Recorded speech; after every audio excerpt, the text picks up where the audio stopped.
नमस्कार।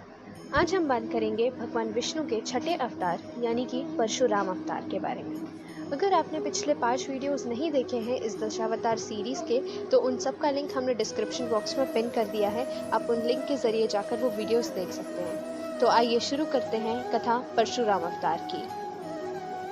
माना जाता है कि परशुराम ने 21 बार क्षत्रियों को पृथ्वी से नष्ट कर दिया था। ऐसा माना जाना उचित नहीं है।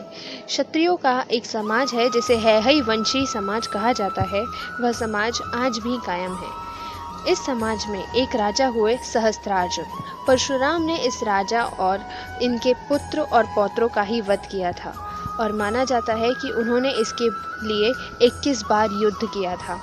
सहस्त्रार्जुन एक चंद्रवंशी राजा थे।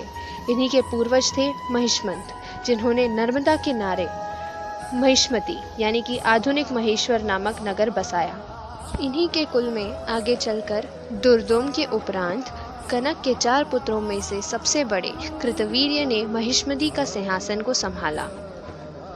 भार्गव वंशी ब्राह्मण इनके राज पुरोहित थे। भार्गव प्रमुख जमदग्नि ऋषि से कृतवीर्य के मधुर संबंध थे। कृतवीर्य के पुत्र अर्जुन थे। कृतवीर्य के पुत्र होने के कारण उन्होंने कार्तवीर्यार्जुन भी कहा जाता है। कार्तवीर्यार्जुन ने अपनी आराधना से भगवान दत्तात्रेय को प्रसन्न किया था। भगवान दत्तात्रेय ने युद्ध के समय कार्तवीर्यार्जुन को 1000 हाथों का बल प्राप्त करने का वरदान दिया था, जिसके कारण उन्हें सहस्त्रार्जुन कहा जाने लगा।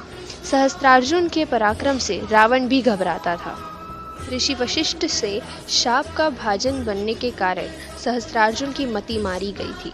सहस्त्रार्जुन ने परशुराम के पिता जमदग्नि के आश्रम में एक कपिला कामधेनु गाय को देखा और उसे पाने की लालसा में वह कामधेनु को बलपूर्वक आश्रम से ले आया।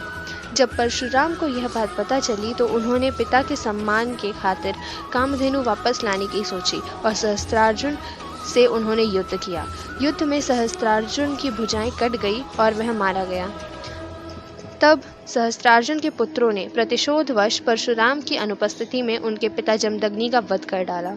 परशुराम की मां रेणुका पति की हत्या से विचलित होकर उनकी चिताग्नि में प्रविष्ट होकर सती हो गईं।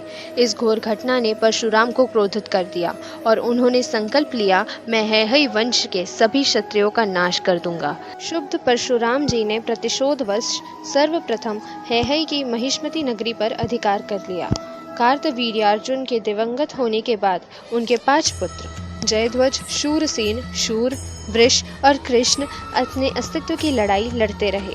जयध्वज के 100 पुत्र थे, जिन्हें ताल जंग कहा जाता था, क्योंकि यह काफी समय तक ताल ठोक कर अवंती क्षेत्र में जमे रहे। लेकिन परशुराम के क्रोध के कारण स्थिति अधिक विषम होती देखकर इन ताल जंगों ने वितिहोत्र, भोज, अवंती, तुंडिकेरे तथा शरियात नामक मूल स्थान को छोड़ना शुरू कर दिया। इनमें से अनेक संघर्ष करते हुए मारे गए तो बहुत से डर के मारे विभिन्न जातियों एवं वर्गों में विभक्त होकर अपने आप को सुरक्षित करते रहे। अंत में महर्षि ऋचिक ने प्रकट होकर परशुराम को ऐसा घोर युद्ध करने से रोक दिया। कहा जाता है कि भारत के अधिकांश भाग और ग्राम परशुराम के द्वारा बनाए गए हैं। परशुराम का कहना था कि राजा का धर्म वैदिक जीवन का प्रसार करना है, अपनी प्रजा से आज्ञा पालन करवाना नहीं। वे एक ब्राह्मण के रूप में जन्मे जरूर थे, लेकिन कर्म से एक क्षत्रिय थे और उन्होंने किसी क्षत्रिय को नहीं बल्कि पिता के हत्यारे और एक अहंकारी व लालची राजा तथा उसके पुत्रों का वध किया था। इंदौर से 90 किलोमीटर दूरी पर स्थित नर्मदा नदी के किनारे महेश्वर में सहस्त्रार्जुन की समाधि एवं मंदिर है। इस समाधि पर शिवलिंग स्थापित है। यहाँ अखंड 11 नंदा द्वीप मंदिर में प्रज्वलित है। माना जाता है कि जायसवाल समाज भी स्वयं को हैहय चंद्रवंशीय क्षत्रिय मानकर सहस्त्रार्जुन को अपना आराध्य मानते हैं।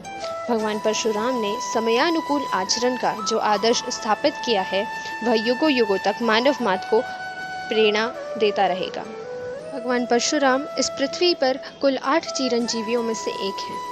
हमने सभी 8 चिरंजीवियों की संपूर्ण जानकारी पर एक वीडियो बनाया है, जिसका लिंक हमने डिस्क्रिप्शन बॉक्स में पिन कर दिया है, तो आप जाकर वो वीडियो भी देख सकते हैं।